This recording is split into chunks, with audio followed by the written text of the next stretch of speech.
오늘의 영상 에세이는 중국의 놀라운 시스템에 대해서 이야기를 한번 해보려고 합니다. 제가 중국에 살면서 중국에 대해서 놀라는 일들이 한두 가지가 아닌데, 그 중에서 오늘은 IT를 활용한 중국의 놀라운 시스템에 대해서 좀 이야기를 해보려고 해요. 한국 사람들은 한국이 IT 세계 강국이라고 생각을 하고 계시죠. 한국이 IT 세계 강국인 건 맞는데, 의외로 핸드폰을 활용한 어떤 시스템들은 우리나라보다 중국이 훨씬 더 앞서 나가고 있는 것들이 꽤 있어요. 오늘은 그런 것들에 대해서 이야기해 보도록 하겠습니다. 첫 번째는 핸드폰 결제 시스템이에요. 우리나라도 삼성페이가 있고 카카오페이가 있죠. 그런데 이런 페이 시스템은 중국이 훨씬 더 먼저 시작을 했고 훨씬 더 발달되어 있어요. 제가 이제 중국에 가게 되면 예전에 되게 불편했던 것이, 중국은 신용카드가 안 되는 데가 제법 많아요. 그래서 이 신용카드로 결제하는 것이 익숙한 한국 사람으로서 이게 너무 불편했는데, 막상 살면서 중국에서 중국 사람들이 많이 사용하고 있는 이 핸드폰 결제 시스템을 사용을 하니까 지갑을 들고 다닐 필요가 없어요. 어느 정도냐면은 택시, 편의점, 음식점, 우리나라로 치면 신용카드가 되는 모든 것들은 전부 다 핸드폰으로 결제할 수 있어요. 그리고 우리나라에서는 현금으로만 결제가 가능한 것들, 예를 들면은 뭐 길거리 음식점처럼 우리나라에서는 현금으로밖에 결제를 할 수 없는 그런 것도 중국에서는 전부 다 이 QR코드를 사용을 해서 핸드폰으로 결제가 가능해요. 심지어는 길거리에 있는 거지들도 적선을 받을 때 이 QR코드를 들이대요. 그러면 그 QR코드를 찍고 적선을 해주면 돼요. 그 정도로 중국의 모든 결제는 전부 다 핸드폰 결제가 가능해요. 그러다 보니까 정말로 지갑이 없어도 핸드폰만 들고 있으면은 불편한 게 없어요. 많은 분들이 아시겠지만은 지금 중국의 가장 유명한 결제 앱은 영어로는 알리페이라고 하는 지부바오가 있고, 그리고 위챗페이라고 하는 웨이신, 이렇게 두 가지가 있어요. 알리페이는 오로지 페이를 위한 앱이고요. 위챗페이, 이 웨이신이라는 거는 우리나라로 치면 카카오톡 같은 메신저 프로그램이에요. 메신저 프로그램 안에 결제 기능을 넣은 거예요. 그래서 위챗페이는 따로 페이 앱이 있지는 않아요. 대신에 우리나라의 카카오톡도 그렇지만은 그 안에 엄청난 기능들을 담고 있죠. 뭐 그 기능에 대해서는 뭐 나중에 따로 말씀드릴 기회가 있을 거고, 오늘은 페이 기능에 대해서만 말씀을 드릴게요. 사실 그러니까 페이 시장의 점유율로 보면은 알리페이가 위챗페이보다 조금 더 점유율이 높은데, 사실 저는 그게 잘 이해가 안 가요. 이 위챗페이라는 것이 위챗이라는 메신저 프로그램 안에 들어있기 때문에 훨씬 더 범용성이 높아요. 그래서 저는 중국에서 이 위챗페이를 쓰고 있죠. 뭐 중국에서는 애플페이도 되기 때문에 가끔 애플페이를 쓰기도 하는데, 거의 99%이 웨이신, 이 위챗페이를 사용을 하고 있어요. 이 위챗이라는 메신저 프로그램에 결제 기능이 들어가면서 상당히 다양한 서비스가 가능해지는데, 오늘은 순수하게 결제에 대해서만 말씀을 드릴게요. 지금 제 오른쪽에 위챗페이에서 결제를 할 수 있게 하는 그 화면을 띄워놨어요. 이 화면을 보면서 설명을 드릴게요. 지금 이 화면은 편의점에서 물건을 살 때 제 핸드폰으로 저 바코드를 점원한테 보여주면 점원이 바코드 리더기로 저걸 찍어요. 그러면 제가 고른 물건들의 가격이 자동으로 결제가 돼요. 결제 방법은 저 안에 충전되어 있는 잔액에서도 지불이 가능하고요. 연결되어 있는 신용카드 또는 현금카드, 게시해서 바로 뽑아가는 거죠. 모두 가능해요. 그리고 리더기가 없는 곳은 그 업체가 자기네들 카운터에다가 QR코드를 요만하게 해서 올려놔요. 그러면은 우리가 그거를 QR코드를 스캔을 해서 결제를 할 수가 있어요. 그래서 이 결제 방식은 소비자가 공급자의 QR코드를 스캔해서 결제를 할 수도 있고, 공급자가 소비자의 QR코드를 스캔해서 결제를 할 수도 있어요. 그래서 양방향으로 할 수 있기 때문에 굳이 매장에 이 바코드 리더기가 없어도 결제가 가능한 거예요. 그러니까 거지들도 그거 하나 달랑달랑 들고 다니는 거죠. 오른쪽에 보시면은 금액 수령, 뭐 보상 코드, 분할 청구, 주변 패킷, 은행 카드로 계좌 이체 이렇게 5개 메뉴가 있죠. 금액 수령은 말 그대로 남한테서 제가 돈을 받을 때 사용을 하는 거고요. 저걸 누르면은 그 받는 용도의 그 QR 코드가 따로 나와요. 그리고 보상 코드는 잘 모르겠어요. 한 번도 안 써봤어요. 분할 청구는 n분의 1 할 때, 그래서 친구들끼리 밥 먹고서 한 사람이 결제를 하고 그걸 n분의 1 해서 친구들한테 보여주면 친구들이 스캔해가지고 저한테 송금해 주는 거예요. 그리고 주변 패킷은 뭔지 잘 모르겠다. 한 번도 안 써봤어요. 은행 카드로 계좌 이체, 저거는 상대방이 누구든 내가 계좌 이체를 하고 싶으면 그 사람한테 해줄 수가 있어요. 보통 위챗에서 친구로 등록되어 있으면은 그 채팅창에서 바로 할 수 있는데, 저거는 모르는 사람이랑 돈 주고받을 때 할 수 있는 거예요. 근데 보통은 모르는 사람한테 저걸로 은행 계좌 이체 할 일은 별로 없는 것 같아요. 사실 이런 시스템은 이제 우리나라에도 있어요. 우리나라에도 있는데, 제가 왜 이거를 놀라운 시스템이라고 소개를 드리냐면은, 첫 번째는 이 화면을 띄우기까지 시간이 엄청나게 빨라요. 우리나라 앱을 보면, 삼성페이는 제가 써보질 않아서 모르겠는데 엘페이, 그 다음에 삼성카드, 앱카드, 그 다음에 카카오페이, 요 세 개를 써봤는데 얘네들로 결제를 하려고 이걸 실행을 시키면은 한참 걸려요. 결제를 할 수 있는 화면에 뜨는 그 순간까지.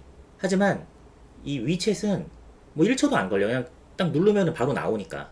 그래서 결제를 하는 게 너무 편리해요. 너무 편리해서 항상 결제는 핸드폰으로 하죠. 한 번은 이런 일도 있었어요. 제가 중국에 친구를 만나러 놀러 갔어요. 놀러 갔는데 저는 이 위챗페이가 있으니까 중국 돈을 한 푼도 안 가져갔었어요. 저기에 잔액이 다 들어있으니까. 그리고서는 공항에서 택시를 타고 시내까지 가서 결제를 하려고 그러는데 갑자기 에러가 나는 거예요. 그게 왜 그러냐면은 저는 한국 핸드폰으로 저 위챗을 사용하고 있는 거였고, 그리고 이제 중국에 가서 이걸 쓰려고 하니까 그 로컬 뭔가가 안 맞아가지고 에러가 나더라고요. 그래서 그 택시기사의 QR코드를 제가 사진으로 찍어서 제 친구한테 메신저로 보냈어요. 그리고 네가 나 대신 그 결제를 좀 해달라. 내가 지금 현금이 없다. 그리고 지금 이 위챗페이도 에러가 난다. 그러니까 네가 좀 대신 해달라. 그래가지고 친구가 공항에서 시내까지 140위안인가 나온 택시비를 그 사진을 읽어서 결제를 해줬어요. 그 결제해주는 데까지 5분도 안 걸렸어요. 한 1, 2분인가? 1분? 1분? 1분 정도 걸렸던 것 같아요. 그 사진은 그대로, 그러니까 위챗 안에서 이 사진을 보냈고, 그러니까 바로 읽어가지고 결제를 해준 거예요. 그래서 저는 바로 짐 내리고, 내리자마자 바로 위챗페이 열어서 140원을 걔한테 계좌 이체를 해줬어요. 정말 편리하죠? 만일에 우리나라였다고 생각을 해보세요. 현금이 지금 없어. 현금이 없고 택시를 지금 탔어요. 택시를 타고 내려야 되는데 현금이 없어. 그래서 카드를 내밀었더니 카드가 자꾸 에러가 나. 그럼 어떡하죠? 전화해야죠. 엄마 돈 좀 갖고 내려와. 아니면 여보 돈 좀 갖고 내려와. 우리는 이렇게 하죠. 하지만 중국은 QR코드를 보내주면 바로 결제를 해요. 정말 편리해요. 정말로. 제가 한국에 다시 돌아왔을 때 정말 정말 중국에 있는 시스템을 한국에 그대로 갖고 왔으면 하는 시스템이 바로 이 위챗 페이였어요. 이걸 진짜 경험을 해보셔야지 알지. 이 편리함은 이루 말할 수가 없어요. 밥 먹고 나서 회사에서 점심 먹고 각자 자기가 먹은 거 계산을 하죠. 그러면 우리도 요즘은 각자 카운터에서 카드로 계산하더라고요. 뭐 중국에서도 그렇게 할 수도 있고, 한 사람이 다 내서 이 웨이신으로 받을 수 있고, 아니면 애초에 그냥 웨이신으로, 이 위챗페이로 미리 다 계좌이체를 받아서 카운터에 가서 한 번에 결제를 할 수 있고. 그래서 가끔 직장 생활하다 보면은 그런 일이 생기거든요. 점심값을 내줬는데 얘가 안 갚아. 물어보면 깜빡했네. 그러고서는 뭐 주면 다행. 그러고선 주면 다행이고, 깜빡했네. 바로 보내줄게. 그러고선 또 안 보내. 그거 뭐 한 6,000원, 7,000원 때문에 사람 꼴이 좀 우스워지는 경우도 있는데 중국에서는 이게 있어서 그럴 일이 없어요. 두 번째는 이 핸드폰 앱을 사용한 식당 대기 시스템이에요. 여기에 파란색 박스에 써놓은 메이시 부용덩이라는 앱이 있어요. 그래서 메이시라는 거는, 그러니까 미식이라고 써있죠. 미식, 부용, 등, 우리로 발음 그런데, 메이시, 미식이라는 거는 중국에서는 맛집을 얘기해요. 그래서 맛집, 부용, 뭐뭐 할 필요 없다. 덩, 기다릴 필요가 없다. 이런 거거든요. 그래서 맛집에서 기다릴 필요가 없다라는 앱인데, 이 앱으로 할 수 있는 거는 자기가 가려고 하는 그 음식점에 지금 현재 대기인이 몇 명인가, 그리고 나도 그 대기에 들어갈 것인가, 그리고 내 차례가 왔는가, 이거를 알 수 있어요. 그래서 요 오른쪽에 그 화면을 띄워놨는데 쭉 보시면은 지금 위에서부터 쭉 음식점들 이름이 나와 있죠. 그 중에 밑에서 두 번째 저 빨간색 동그라미를 제가 해놓은 데를 보시면은 숫자로 2자가 써 있죠. 저게 지금 두 팀이 대기 중이라는 뜻이에요. 그리고 저 위에 파란색으로 된 데 보면은 한자로 이거를 우리나라 발음으로 어떡하나. 아무튼 저 네 글자가 기다릴 필요가 없다는 뜻이에요. 대기인이 없다는 뜻이죠. 중국은 유명한 음식점은 저 대기인 수가 피크 시간에는 막 20명, 30명이 될 때도 있어가지고 이 앱이 필수예요. 그래서 이 앱을 가지고 내가 가고 싶은 데를 찾아요. 찾아서 일단 앱으로 예약을 해놓죠. 그리고서는 이제 친구들한테 얘기하는 거예요. 자, 지금 예약해놨는데 얘네들 지금 대기인 수가 몇 테이블 지금 대기 중이다. 몇 팀 대기 중이다. 그러니 뭐 몇 시 몇 분까지 다 모여라. 그때쯤이면은 입장할 수 있을 거다. 뭐 이런 식으로 예약을 할 수 있고, 또는 제가 만일 강남에서 일을 하고 있다고 쳐봐요. 그러면 회사 퇴근 시간에 딱 봐요. 대기인 수를 보고 내가 거기까지 거리 생각해보고 지금 예약하면은 딱 가면 맞겠다 싶으면 여기서 바로 예약을 하고 가면 돼요. 가는 도중에 만일에 내 차례가 이미 도달을 했다. 그러면 다음 사람으로 넘어가요. 그건 어쩔 수 없어요. 저 같은 경우는 그런 경우는 없었는데 뭐 아무튼 그렇게 되면 어떻게 해야 되는지까지는 제가 잘 모르겠어요. 경험이 없어서. 그래서 이 앱 하나만 있으면은 아무리 유명한 식당이라도 얼마나 사람들이 기다리는지 몰라서 갔다가 너무 대기가 길어서 돌아오는 일도 없고, 그리고 예약 시간을 놓쳐서 식당으로부터 컴플레인 받는 일도 없어요. 그리고 내 차례가 오기 전에 도착을 했는데 뭐 그 근처에서 딴짓 하다가 문자 메시지 오면 가면 되고, 굳이 현장에서 시작부터 끝까지 줄을 서고 있어야 될 필요가 없다는 거죠. 이 앱이 있으면은 정말 편해요. 근데 우리나라는 이상하게 이 앱이 없더라고요. 사실 저는 내가 한번 이런 앱을 만들어 볼까 하다가 또 이건 하려면 또 사업을 벌리는 건데 귀찮기도 하고 돈도 없고, 근데 누군가 꼭 만들어줬으면 좋겠어요. 이 앱은. 세 번째 중국의 놀라운 시스템은 배달 시스템이에요. 우리도 배달의 민족, 뭐 요기요, 뭐 이런 배달 앱이 있죠. 그리고 배달 앱의 영역이, 배달 앱이 서비스하는 영역이 점점 확대되고 있는데 중국은 이미 엄청난 규모로 이게 확대가 되어 있어요. 그래서 거의 엔간하면 거의 뭐든지 배달해 주는 것 같아요. 오른쪽에 앱 캡처 화면에 보시면은 이제 빨간색 박스로 되어 있죠. 첫 번째 미식이라고 되어 것이 맛집, 두 번째는 디저트하고 음료, 세 번째는 시장 보는 거, 편의점 포함입니다. 편의점 포함. 네 번째가 과일, 마지막으로 중국 사람들이 좋아하는 차, 뭐 커피도 포함이 되어 있어요. 이렇게 5개 카테고리로 되어 있는데 음식점이나 시장이나 뭐 마트나 이런 데서 서로 계약을 해가지고 딱 이걸 올려요. 그러면은 배달 수수료는 싼 거는 3원, 3위안, 비싼 거는 10위안, 제일 비싼 거는 20위안까지도 받던 것 같아요. 근데 이거는 거리에 따라서 늘어나는 것 같아요. 그래서 아주 멀리 있는 거는 한 20위안 줘야 되고, 가까운 거는 보통 5위안에서 10위안 사이였던 것 같아요. 10위안이면은 우리나라 돈으로 한 1,600원 정도 해요. 그러니까 1,600원 정도면은 거의 모든 거를 배달을 해줘요. 뭐 음식이야 우리나라도 배달을 해주니까. 근데 디저트, 음료, 그리고 편의점, 마트도 뭐 배달해주지 않냐? 차원이 틀립니다. 마트 같은 경우는 마트에서 운영하는 그 스케줄이 있잖아요. 그 스케줄을 맞춰서 내가 주문을 해야지 이걸 받을 수가 있어요. 그래서 그 마트에서 뭐 지금 주문하면 뭐 6시부터 8시 사이에 배송됩니다. 7시부터 8시 사이에 배송되기. 요 시간표가 이렇게 있어요. 근데 이거는 그냥 바로 1시간 내로 오는 거예요. 1시간 내로 오는 거고, 저 마트라는 게 재래시장도 포함되어 있어요. 재래시장도 포함되어 있어가지고 감자 하나, 파 한 단, 뭐 양파 하나 다 배달됩니다. 다. 편의점에서 콜라 하나, 담배 하나 다 배달됩니다. 다. 뭐 성인 인증 문제가 되지 않냐?